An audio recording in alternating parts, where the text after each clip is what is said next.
Hey everyone, I'm coming to you today from my fabulous basement because it's a snow day. But today we're going to continue on with more about waves.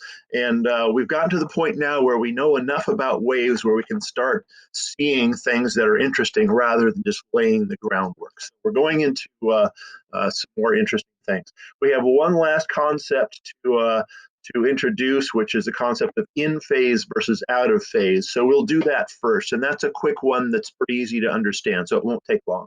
But then we're going to get into the phenomenon of shock waves. And along the way, we'll deal with the Doppler effect. We'll learn about the Doppler effect.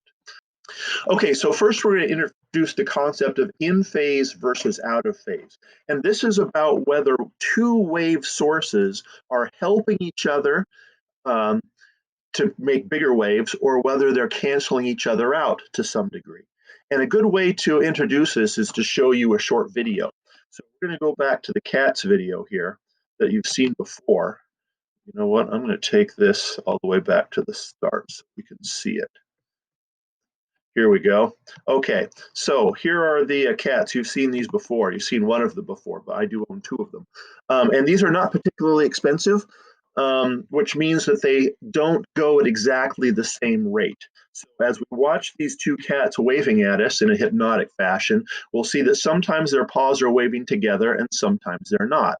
So, for example, right now, they are perfectly out of phase, meaning that when one paw is forward, the other paw is back.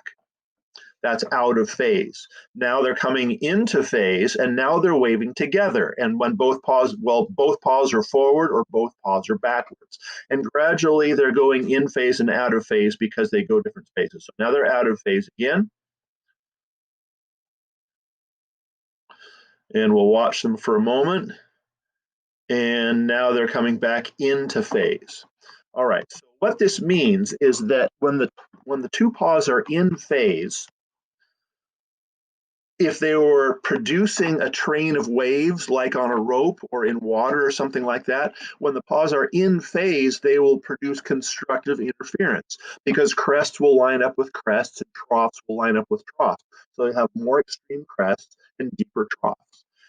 Conversely, when the two paws are out of phase, then you have a crest lined up with a trough and vice versa, and you get destructive interference to some degree.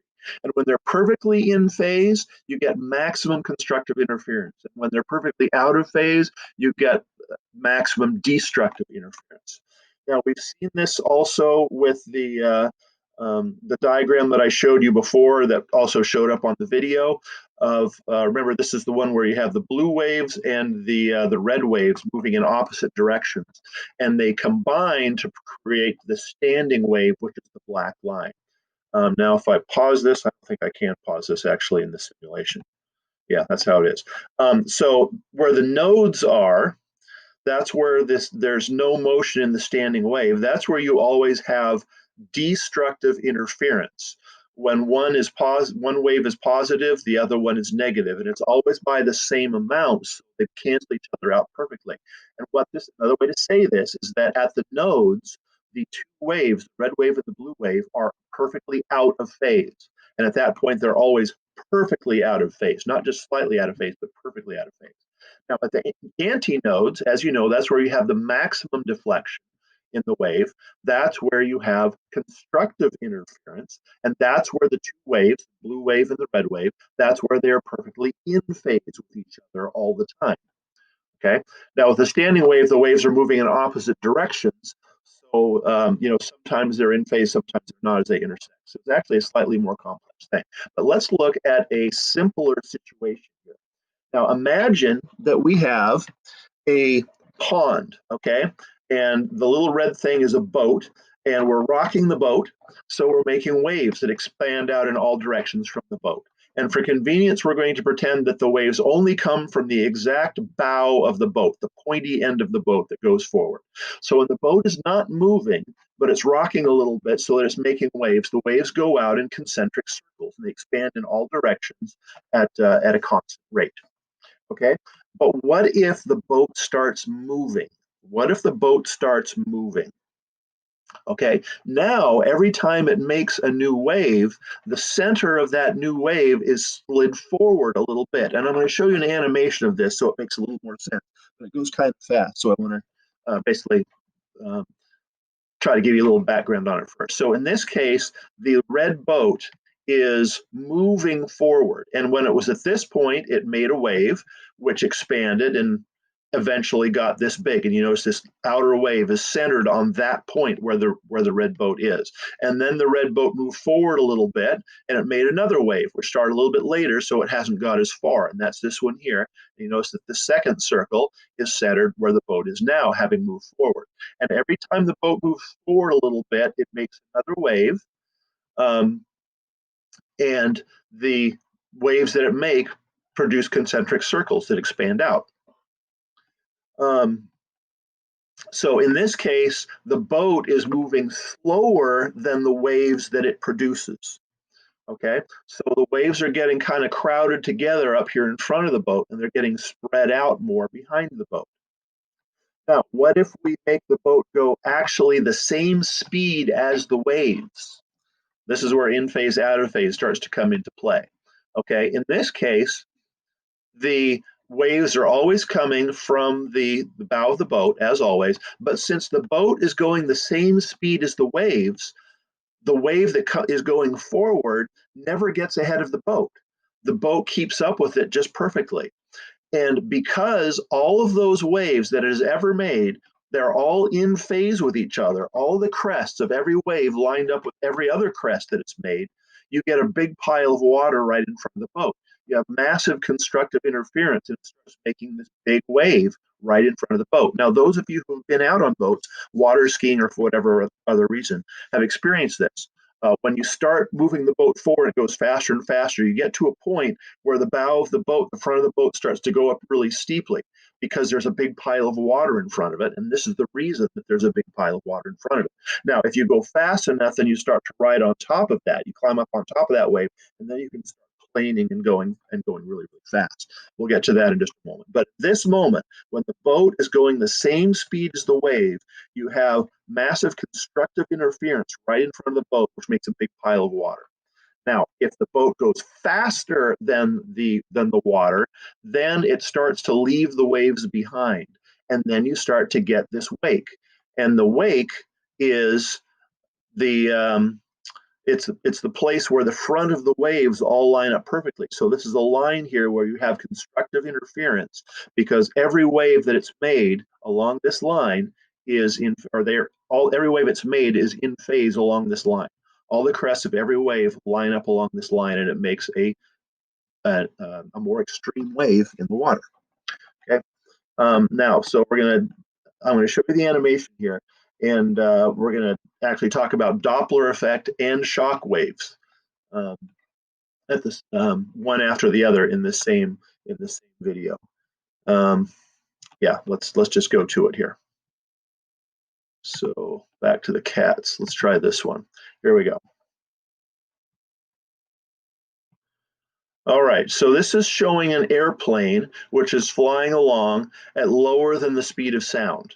Okay, so the sound that it's making at every moment expands out in a circle, moving away from the plane. But because the airplane is moving forward, each circular wave starts a little farther forward. So as you can see, the crests of the waves in front of the plane are mashed together more closely, and the waves that are following along behind, or they're moving away behind the plane, moving backwards, they're farther and farther apart.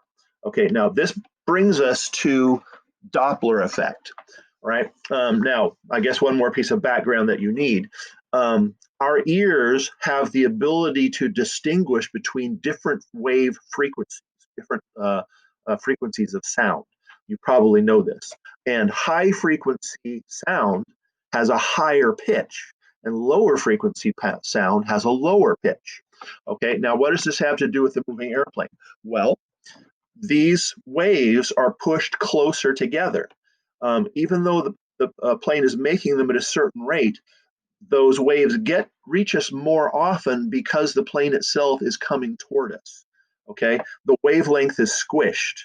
It's a shorter wavelength, but it's still moving the speed of sound, which means the frequency is greater when we're standing in front of the plane. And that means if we're standing out in front of the plane, listening to the plane coming toward us, we perceive a higher pitch. Whereas if we're behind the plane, the waves get stretched out.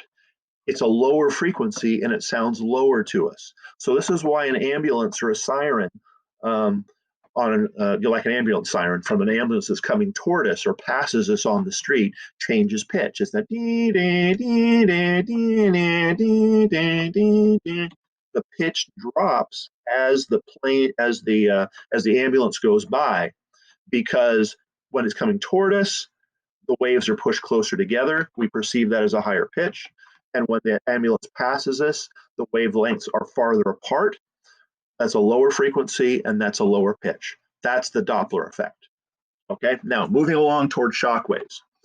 The plane's going to continue on off the side of the screen here. Now, the next time it comes by, the plane will be going at the same speed as the sound that it makes. Okay. So here it comes. All right.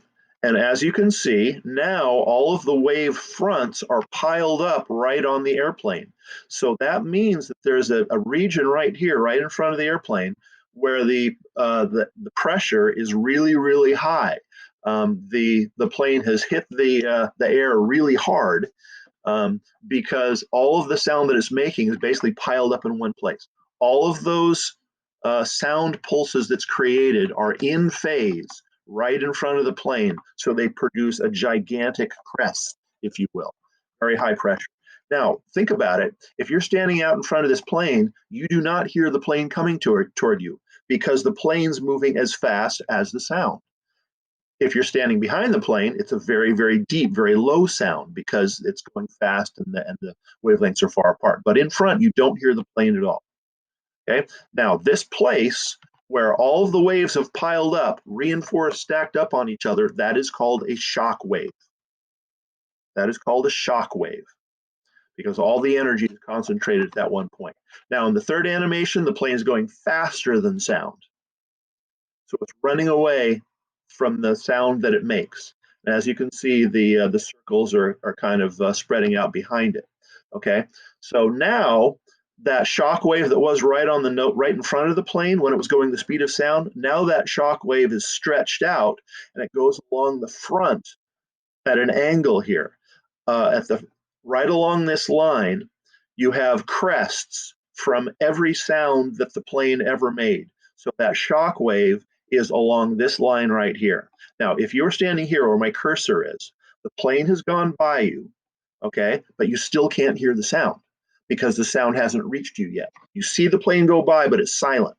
And then when you're standing here, what you're going to hear is a loud boom because all of that sound that it's made reaches you in one shot. It's a very high pressure sound wave, very intense sound wave. It's intense enough that you can actually feel it hit you. It feels like somebody kind of hitting your chest. And it's loud bang. It sounds like a rifle shot or an explosion. And then once that shock wave has passed you, then you hear the rumble of the plane because now you can hear the sound that it made. It tends to be a very deep sound. Okay? So the faster the plane is going, the sharper this angle is because the faster it's running ahead of its sound. And there it goes. All right, let's go back to this one here. So yeah, the faster you're going, the sharper this angle is. And we'll make diagrams next time, but we just don't have time today. I'm already stretching it. But basically, the faster the plane goes, the sharper this angle becomes. And if you know the angle, you can actually figure out how fast the plane is going, which is kind of interesting. Okay, now that's for sound waves, but shock waves show up in other forms too. This is a radar signal taken from space of ships going across the ocean. And as you can see, they have that same kind of a shock wave formation, but this is the waves they make in the water. This is the wake from their from the bow wave. The ships are going faster than the water waves could travel in water. And so they make this angled wake, which is actually a shock wave of of water waves. Okay, so today we looked at in phase versus out of phase.